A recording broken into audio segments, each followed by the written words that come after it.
Welcome to Third Chances, a talk show where we like to hear from people who devoted their life to health, fitness, and wellness.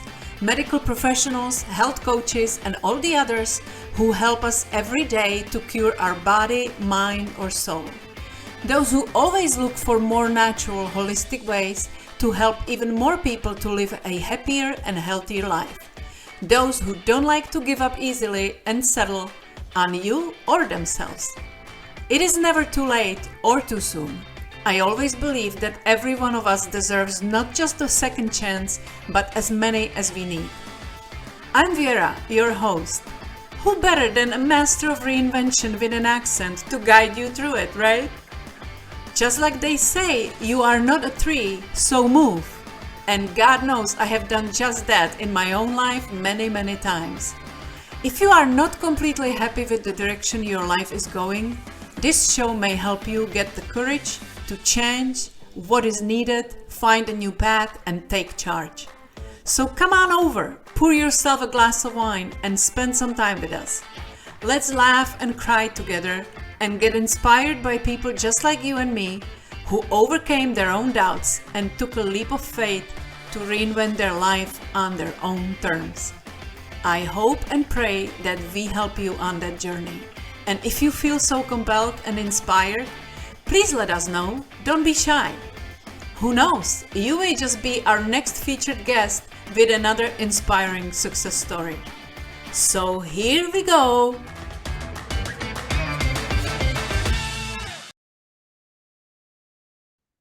Hello, and welcome to another episode of Three Chances, when we talk to people that reinvented their life for better. And today's guest is quite a special friend. I was just introduced to her through another very special friend, and we were so excited because we kick it off right away. Jill Patton is a health journalist turned health and wellness coach.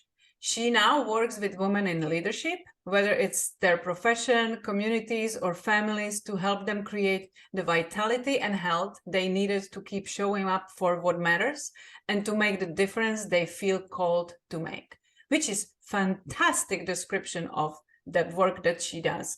And welcome, Jill. Where are you calling from today? Oh, Vera, thank you so much. I am in Bloomington, Minnesota, which is a suburb of the Twin Cities of Minneapolis. So I bet it's freezing there. It is. It's just below freezing. It's like 31. Ooh. That's balmy. Yeah. Wow. Yeah, I have been quite intrigued with the health journalism, because we both know how much information and misinformation goes around health and pharmaceuticals and medicine in general. How did it work? How did you approach your work? What was your sources? What brought you to it? I would be curious to know. So way back in the day when I was in journalism school, a long time ago, early 90s, I remember I was taking a magazine, and my sequence was magazine journalism. And I wanted to be a freelance writer. My goal was to be a freelance writer for a magazine called Health. And then life took turns and I didn't come anywhere near that for a long time. But I happened to find my way next to an editor for the magazine that I still write for. It's called Experience Life. And I was at a yoga workshop and overheard this woman talking about her job. And I just kind of scooted over to her. And I said, "Tell me about this magazine." And she sent me a few copies. And a few months later, she started having me write for them. And then ultimately I became a staff member for about 5 years. But what I really like about Experience Life is that it's progressive.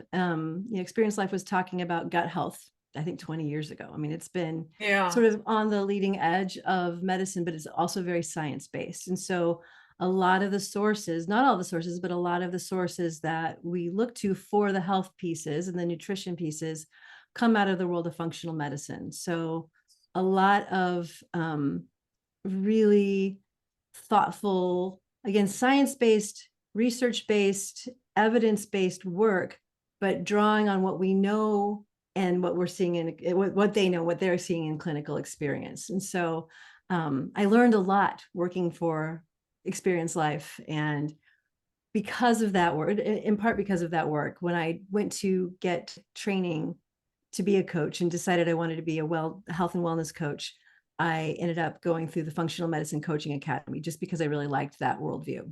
Yeah, but that, that doesn't come natural. You were always into health, and you were always interested in this as a young girl? No, I mean, I think obviously I was, by the time I was in college, there was something about it that was interesting to me. But like so many journeys, there wasn't that one point where like, and then this happened and I suddenly became interested in health and well-being, right? I had my own experiences as a young woman with body issues and being really disconnected from my body and hating my body. Sort of that typical experience that a lot of us have.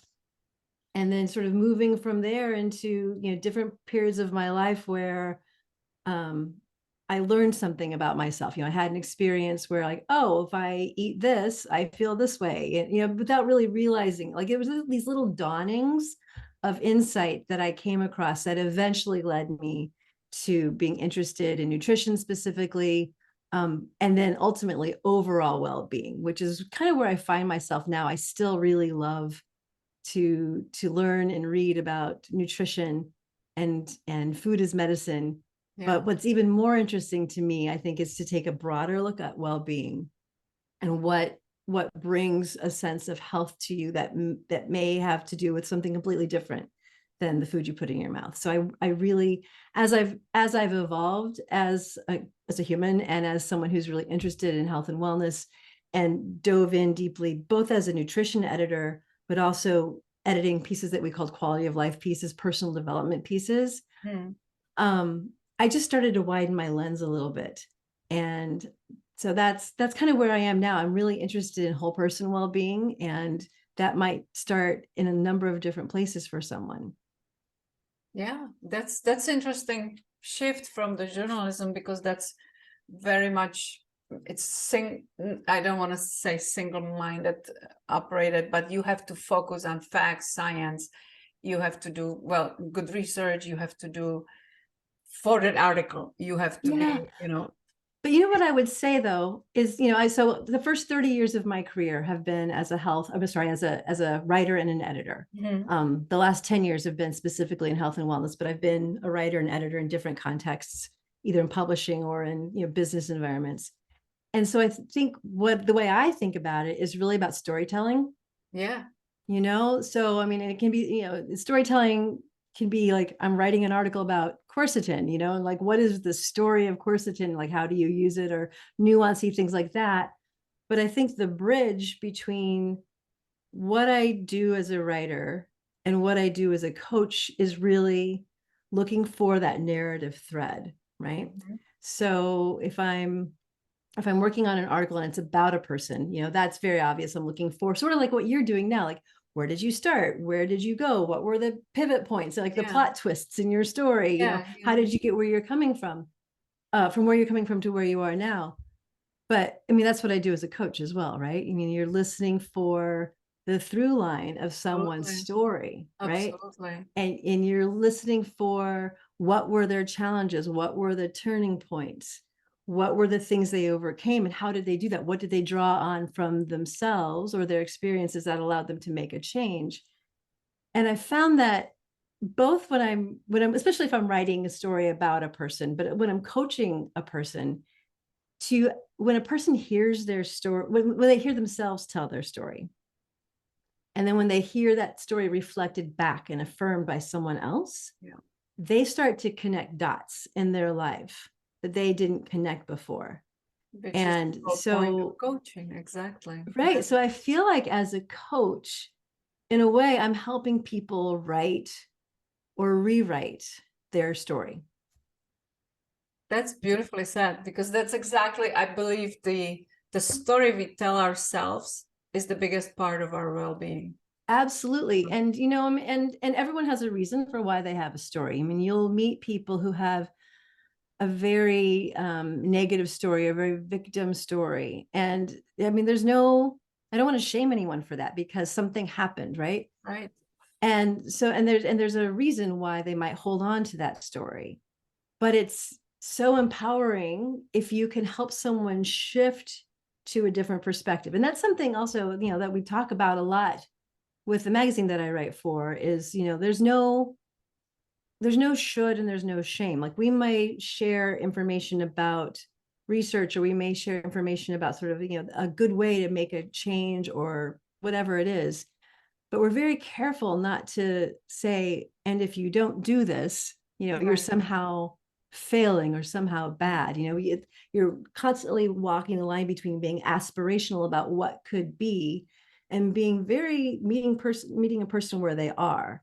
So for me, that was a pretty natural or helpful mindset to be in moving into coaching, because you're the expert on your own life, right? And you may or may not know like why you make decisions, but when you're ready to. And if I come to you and with any kind of shame or telling you what you should be, you'll never change from that place. Exactly. That's defensive mechanism turns in, and that's not the point. Yeah. Right. So it's been interesting to make that shift, because I see a lot of parallels into the two kinds of work that I do.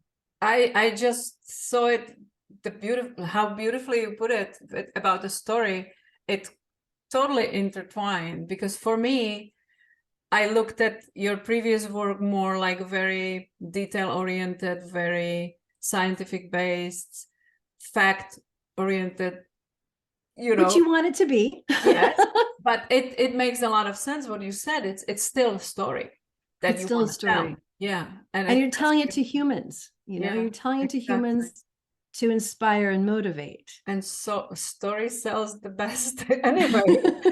when you come at people with all the facts and science, it's just like they lose them in 5 minutes. Yeah. Well, and this, people don't change. People know what they're supposed to do by and large. Some people might not have all the information or whatever, but I know that, eating a pint of ice cream before bed's going to make me sleep terribly. Like, I know this. I might do it for a different reason. So just because you have the information doesn't mean you're going to act in accordance with that information exactly the way you should. Yeah. So, I think it brings the compassion into both the writing and the coaching, is you have to start with compassion for the person who's sitting in front of you or who's reading the piece. That's what I love about coaches like you, because I have met some coaches that were very action driven, very strict. Not that there is anything wrong with it, because everybody needs something else for the place where they are at the journey. Right. And that's why there's different people in coaching, because everybody needs a different character that they identify with, that works with them. Because the coaching is such a deep work, you need somebody who you resonate with on all the levels to really be able to open up, because you have to trust that person to open up, right? And probably dig deeper than you ever thought you want to on your own in order to get to where you want to go. Yeah, exactly. And like you said, some people really want accountability, and I offer accountability, but some people want to be like, the drill sergeant. Yeah. And I think for some people that works. For a lot of people, that just brings in shame, and the changes may not be as permanent, or if they are permanent, they're going to be rooted in something that's not out of joy or out of abundance or out of wholeheartedness. Yeah. So, and people are on their own journey, and some people don't want that necessarily. They want to just tell me what to do, make sure I do it. I want to, fit in the size jeans no matter what, or whatever their goal is. Mm-hmm. And there's a coach for that person. Absolutely. Yeah. But your work it's I love listening to you, because I can feel your soul, how it comes through. No, it's important, because that's why there's so many different coaches. And I, like I said, I work with one, and I met some, and they're completely different. And I have seen some people that would completely turn me off, and that's perfectly fine, because they're not the same. And like you said, everybody needs somebody else, but it's important to understand that the coaching is really important if we want to make progress. It's so important to have somebody on your side. And at the beginning, when I started, I heard some people saying, well, if I'm just talking to the coach, that's what I have friends for. Well, that's nicely said, but they are posing their opinion on you. They are not trained to help you overcome what you're stuck at, or why, like you said, they know what to do, but they don't do it. Why is it happening? Right. Friendship is a different thing. Friendship is a fantastic thing to have in life, but that's not coaching. And and parenting is the same way. I just today my son sent me something that he was doing, and I then turned right around and told him, well, the way you did this isn't probably as healthy as it could be. I'm like, oh my gosh, like I would never do that with a client, but when you're in a relationship with your friends or your kids or whatever, yeah, it's different. The boundaries get a little squishy, so yeah. With coaching, really, if you are in a really solid relationship, that coach is going to be drawing out your own insights, your own experience. Maybe they may see something, they may offer to share an insight that they are noticing that you're not noticing. But in the end, the change is going to happen if you have that realization, or that you draw on a strength that you applied somewhere else and you realize that it's relevant here. So it's really this evocative process of bringing someone's own insights and wisdom forward. Yeah. And so you move forward faster. That's the idea with coaching, is like, you may already be on that trajectory. You may be, I wish I'd found coaching 10 years ago, 20 years ago. Me too. Because, I am moving forward, but I could have probably gone forward faster and little avoiding less some expensive mistakes, and feeling I can totally do it on my own, and then 3 years later, yep, I'm still there. And one of the questions that you were asking in the list that you said, like, what would you change? I'm like, I don't know that I would change any of those mistakes, because it's those mistakes and those little like dead ends and whatever that give me the perspective I have now. So I'm a little, yeah, sure, life lessons, but also like you gotta whiff it sometimes to get the lesson yourself. Yeah, that's how we grow. I would like to ask you, what makes you a coach you are? What do you think you drawn into to bring to your coaching that makes you unique? What is it from your life that you bring to the table that gives a different perspective to people? So are you familiar with VIA character strengths? Have you heard of that? Not sure. Yeah, it's one of those character assessment or strength assessments, a strength finder kind of concept. And it's something that we went into fairly deeply with the training that I did. And so I've, like, you learn your go-to strengths that you use that are reflective of who you are. So they're not necessarily, there are things that you can build and shift, but they're things that are sort of your MO. And mine are love and creativity, curiosity, learning. My top strengths are all about being really invested in the person in front of me. And so that's perfect characteristics for a coach. Well, and for a writer too, sometimes. I mean, I think like I'm not a hard-nosed, investigative journalist. I'm very clear about that. I'm a service journalist. I'm looking to find things that are motivational and inspirational and informational so that you can make the changes you want in your life. But I recently had the opportunity to do a cover story of someone that I knew a little bit about something about, and I didn't really like this person. And I said, I want to be a little bit in love with the person I'm covering. I mean, I realize that's a little like loses the objectivity a little bit, but if the point is to really showcase someone and what makes them special and interesting, I want to feel that way about them, because that's going to bring more curiosity and make the conversation a little bit more interesting, because I might bring something to it that's beyond their talking points or whatever. And I feel it's the same way with coaching. When I thought about who do I want to be of service to, and again, my training is through Functional Medicine Coaching Academy, and a lot of my classmates are working in clinical environments where they're, I have a classmate who's working specifically with people with Crohn's disease, for example. And I was like, oh, I don't know that that's me. I want to work I want to see, like, I want to work with people who are using their health to achieve something, if that makes sense. And I started thinking about, who do I care about? I mean, I care a lot about a lot of people, but who do I want to really have in front of me on the screen or across the table? And I really like, I want to work with women who wake up in the morning thinking, I have stuff to do today because I am important. I have a role that I need to play, and I need to feel as good as I can feel, have the energy I need, have the mindset that I need so I can make this happen. And so when I'm sitting in front of that person, I am so in love and in awe of who that person is and what they're trying to achieve, that it puts me in this state where I can draw more out of them as a coach. Is there one thing that you would find in a person that would cause you refuse coaching them? That would turn you off?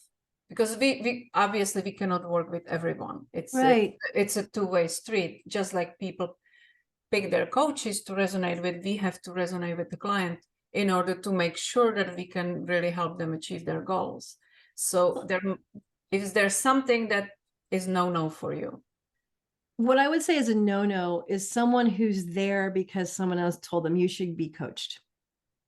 Right? Because there's ambivalence in everybody. I'm ambivalent about the changes that I want to make. I'm like, yeah, I want to do this, but I kind of want to do, like everyone has ambivalence, and a lot of coaching is working with that ambivalence and helping people move through that ambivalence. So it's not that, but if someone says my boyfriend or my girlfriend or whatever said that I should come see you, and I can find out pretty quickly that that's not what they believe, their own, what they want to do, it's just going to be a fight. I mean, not a fight between us, but a fight with them, and, and it will be a struggle. And then as we move, progress will stall or not happen.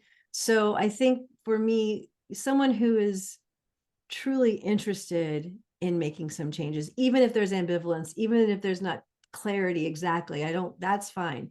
But if someone's kind of feeling like they're dragged there, or they're there because they should be there, that's probably not a good because client. one of the first thing of the coaching is the free will. You want to be aware that you need to change something.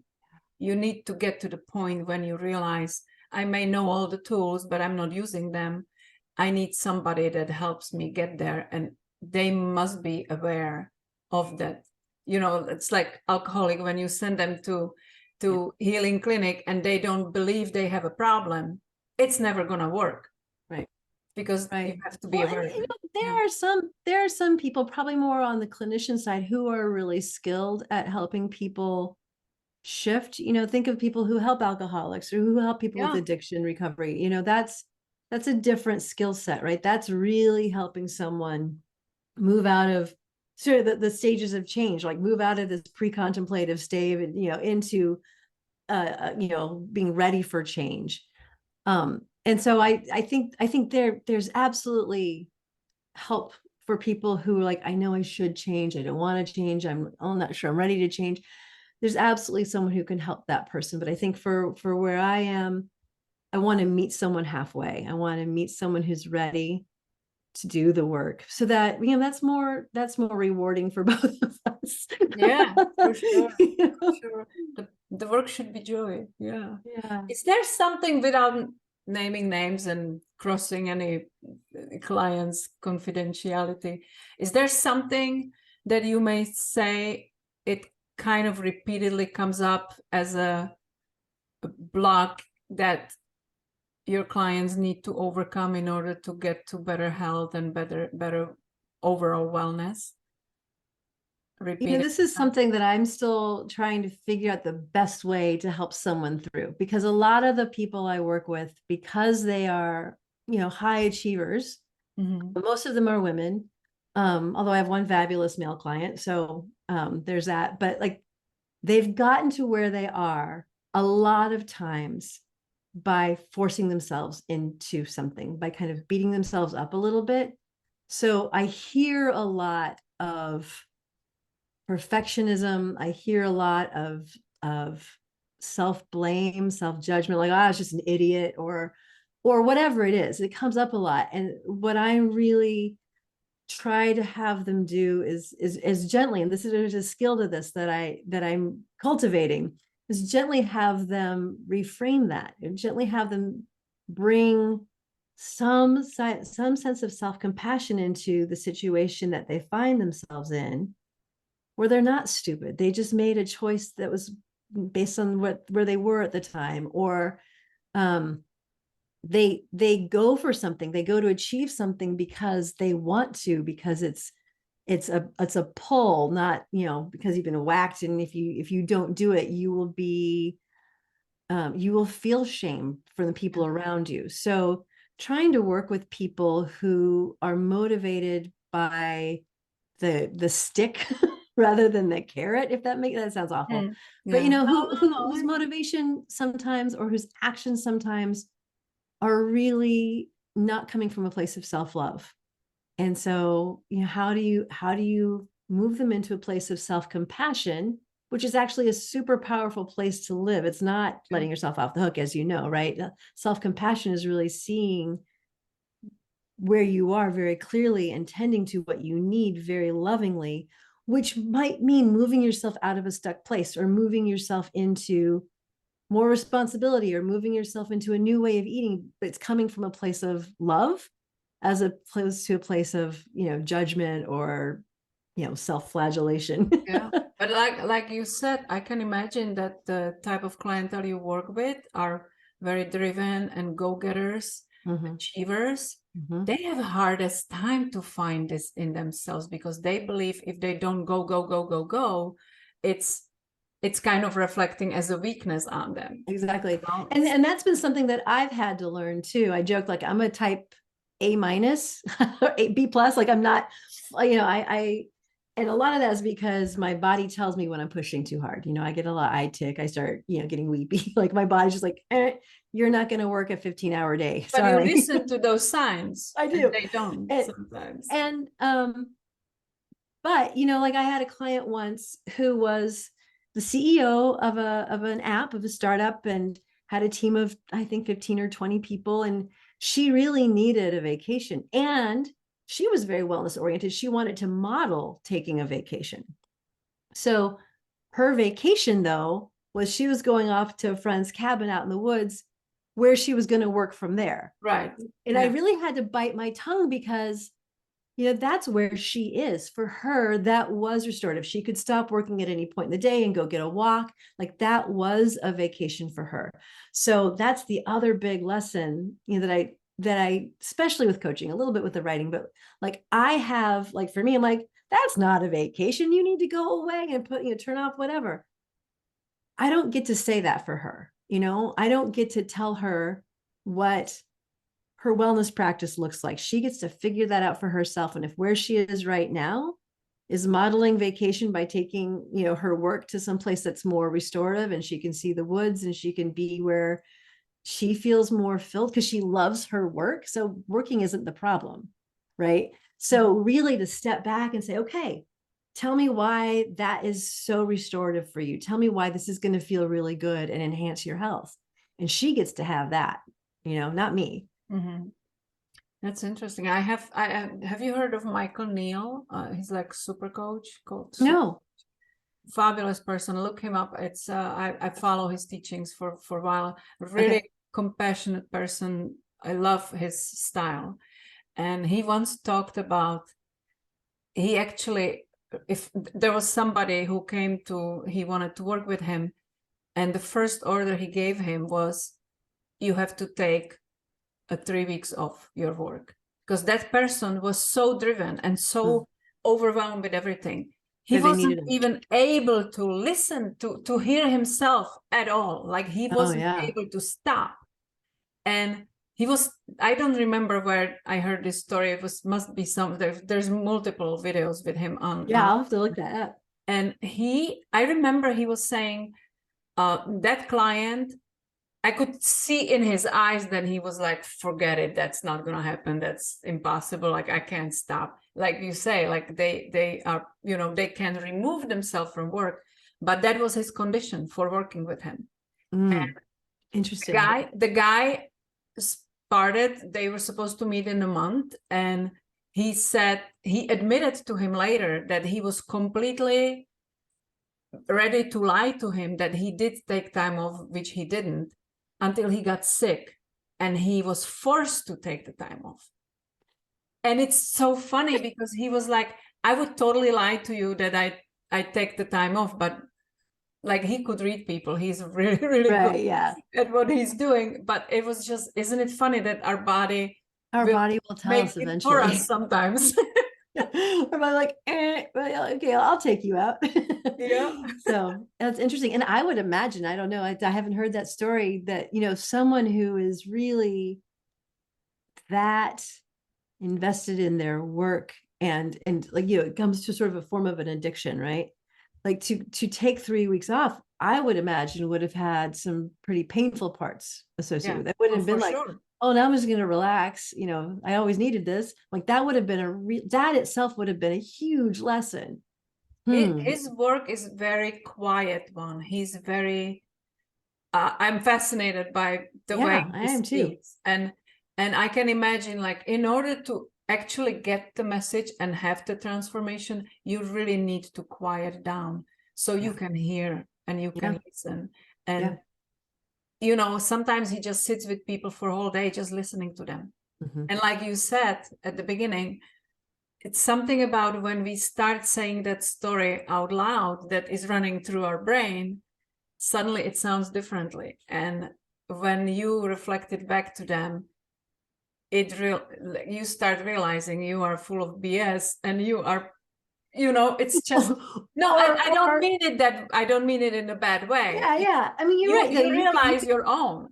Yeah. You are making excuses for something that is approachable. I remember I used to have a client that we were long relationship, so it was over Zoom, which I don't like. I love to be in front of my clients better, but we did it over Zoom, and she had a very hard time with many different things, but she was telling me over and over something that she cannot do.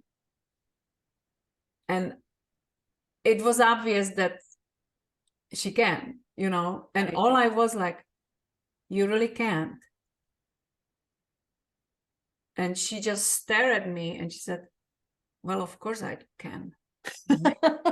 You know, it's because we just keep saying these things to ourselves. And I don't mean it in a bad way as a BS, but sometimes it's a protective mechanism because we find excuse for why we don't do something that we may, or sometimes it's just label that we put on things and that kind of washes our hands, like we can't do it because we don't have to do anything about it. Yeah. It's out of my hands. Yeah. That's very, very true. Tell me one habit that helped you to get where you are.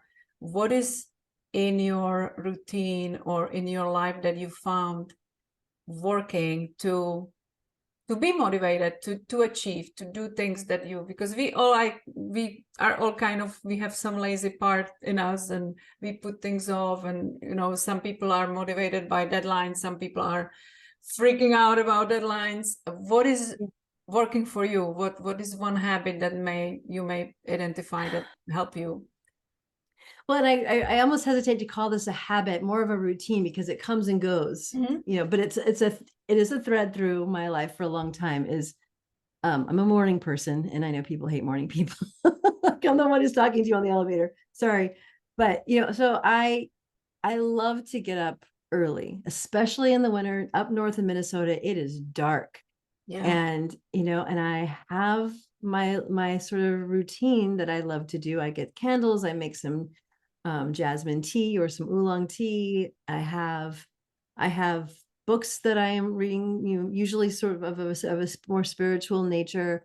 I have a journal, and I like to spend, and I don't do this every day. I try to do something called centering prayer, which is a form of meditation. And the days that I do that are the best days, are the days when I am the most grounded.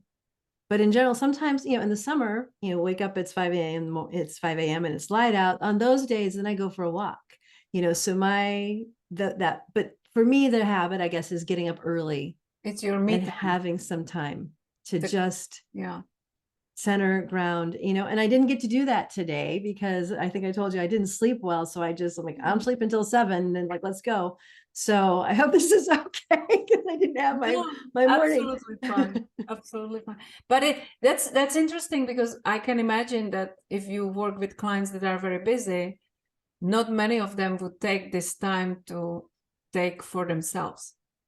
It's I like heard some somewhere, people, this is probably like so common that's cliche, but like the busier you are, the more you need meditation.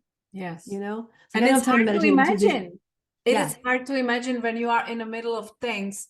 And I think you mentioned one of my previous podcasts when I talked with Edwin Brown. Mm-hmm. I just absolutely love his calming voice. And I used to go to him for acupuncture for my pain management. And I was like that. I was never taking time for myself. I was in very high demanding job. And it forced me to lay down.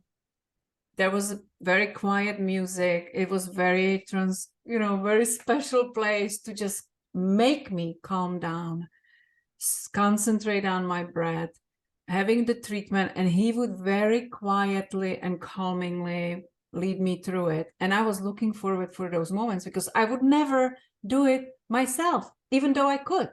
Right. We do this Isn't all that the amazing? time. It's just like you feel almost guilty to take the time for yourself. Yeah.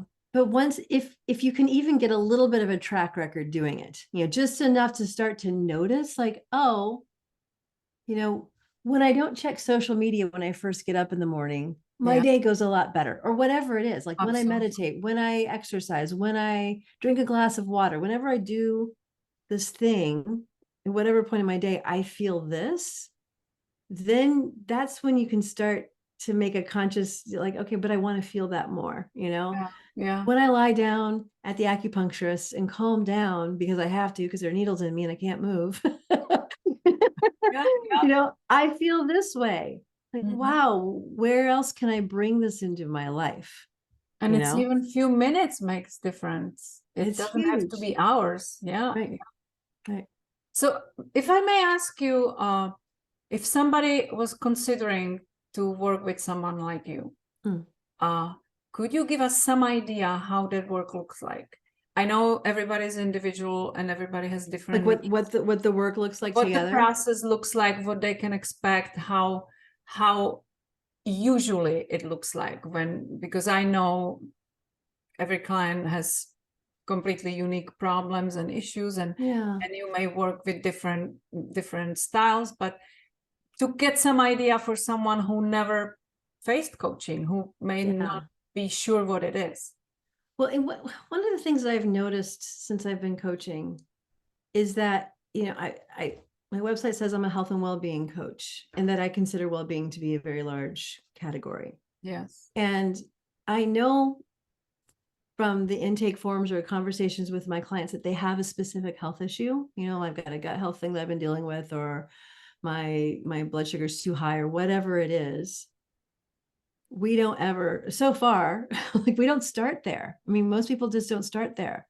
They start by talking about really what's coming up for them in their lives, like what the stressors are, what the worries are, what an opportunity is that that they think might make them feel better. So I think I start by kind of finding out what's top of mind for them and starting to slowly connect the dots. Like, why is this important to your overall well-being? What does well-being mean to you? Why is it important for you to have your health?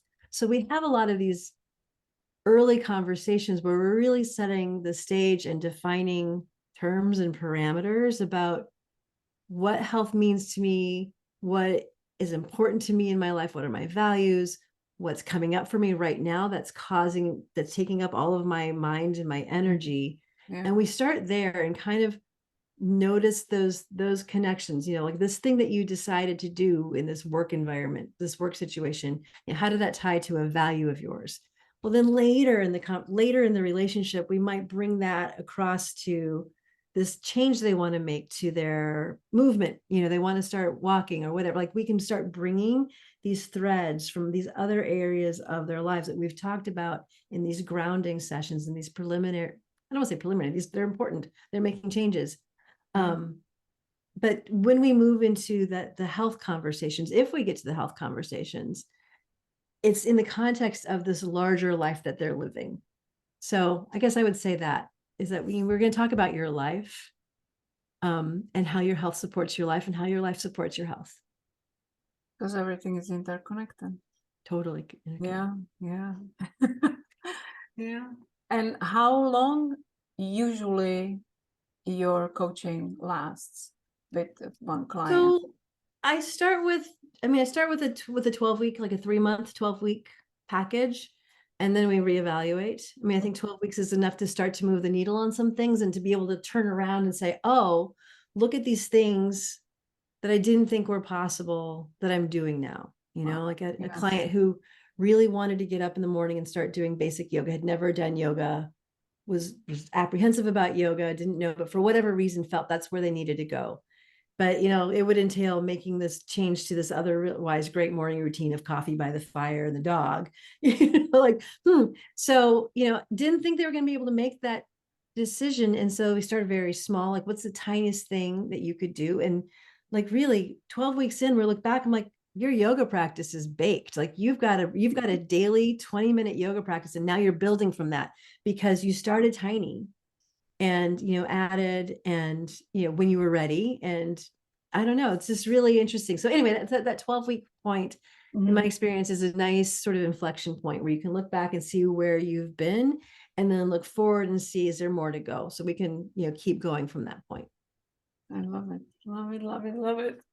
Is there one big piece of wisdom that you would like to part with that inspired maybe your life? Or I would say, and we didn't talk about sort of like how I eventually got here after 30 years. It was a long time, right? And the reason I kind of took this meandering path is because life was happening. I was raising kids, I had some health things, so I only dipped my toes into this world, for a long time. It's just like, I'm going to take this yoga teacher training. I'm going to read this book about nutrition. I'm going to try this thing, so for me, so you started it for yourself. What's that? You started it for yourself first.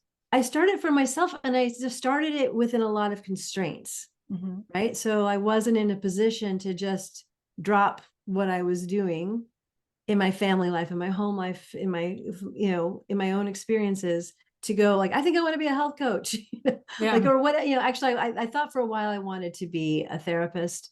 I wondered if I wanted to be a dietitian. I spent a year thinking, do I want to be an interfaith chaplain? Because spirituality is a very important value that comes up sometimes in coaching, only if, it seems relevant or the person's open to that or interested in that. But in my life, there were a lot of reasons why I couldn't rush forward toward what was becoming clear as a dream, or as a vision in my life. So I think the lesson I would offer is, like, you may be in a position where you know where you want to go, but you can't go there yet for whatever reason. Look for the small thing that you can do now that will give you a taste of that'll kind of scratch that itch a little bit, so that you feel that progress moving forward. And then you have that experience to build on when you can start putting the pieces together. And, because we're not here to perform, we're here to live our lives. So even those times of constraint where you're stuck in the job that you have to take because you're still learning and growing, and that weaves through in your story later on with where you go. Yeah, beautifully said. And sometimes we don't do anything if the change in front of us is too big. But once you break it down into steps, it looks completely different. And sometimes you get thrown into the deep end, right? Sometimes, you get a divorce or a big health crisis or something happens, and then you just have to deal with the change too. And that can be, sometimes that's the radical growth point that you don't want. So you have to kind of just have some discerning wisdom there about which kind of change are you in right now. For sure. I'm trying to find, we were talking about, you have some kind of program that you would like to talk about at the end. I want to make sure that we mention that. Yeah. If people decide to work with you, and we just got that weird Oh, there's that picture screen again, right? Oh, wow. Well, we have some artistic approach today from my wife, I It's guess. very modern art looking. Ooh, I would like to ask you, if people are compelled to work with you or contact you, where is the best way to reach out to you? I will Oh, absolutely post yeah. all the links for you below our show notes, but I would like to, you may have a preferred place where you want to meet with people. Well, I mean, I have a website, jillpatton.com, and I have a newsletter that you can follow. And one of the things you mentioned, a program that I do, I have a free monthly event that I host called Healthy Exchange. Mhm. And it comes with this newsletter that kind of tells you about what we focus on a theme every month, having to do with subjective well-being and the relationship between subjective well-being and our sense of community to each other. So that's the general frame. Whether we're in community as leaders or as participants, our sense of well-being is, in my opinion, inextricably tied to our relationships to other people. So I have Healthy Exchange each month, where I bring on another well-being expert to talk about some aspect of health and wellness that they have a unique perspective on. Mm-hmm. And we're in conversation for about 20-30 minutes, and then the conversation becomes a facilitated discussion. I facilitate a conversation with the participants in the room. It's like, so I had a conversation, for example, last year with a woman who's a wealth advisor. We talked about money, meaning, and mindfulness, mm-hmm. and like how, our financial well-being is an aspect of our well-being. And she had some perspectives. And then the conversation was, where does this come up in your life? Where do you struggle with this? What have you learned that you can share?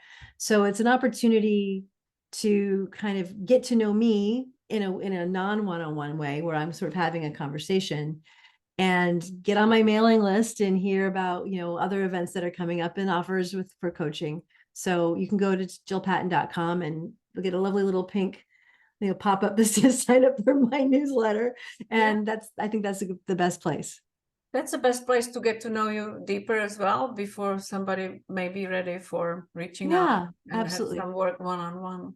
Absolutely. And because a lot of the women I work with are professional women, I try to be pretty somewhat active on LinkedIn as well. So you can find me on LinkedIn and talk about stuff there. Well, I hope you all like Jill as much as I do, because I was compelled to ask her to talk about her work, because I was really fascinated by her personality. So I hope she may touch your heart as well. And if you are so compelled, please reach out and let me know. I would be happy to be a participant in this process and journey, because she is definitely someone to reach out to and perhaps work with. It was such a pleasure, Jill. Thank you so much for making time for us. I know how busy you are. Well, thank you for being interested. It's a lot. I love, when I started my podcast, I made it a goal to meet interesting people and hear interesting stories, because we have something in common. I used to be editor-in-chief back in Czech Republic years back, and I loved the part of interviewing people. And I got to interview some really, really interesting people with lots of wisdom, and you learn with everybody. And so absolutely. This is a joy for me. This is really to showcase platform for somebody, to showcase you to another type of audience, perhaps, and just being able to get to know you as a person, not just professionally, is very important in making decisions who the right coach for someone. Absolutely. Yeah. Well, I really appreciate your interest in me. This was a turn of the tables. I'm not used to being asked questions. I love that. Yeah. Well, thank you so much, Vera. Thank you for making time, and have a wonderful day. Thanks. I will. You too.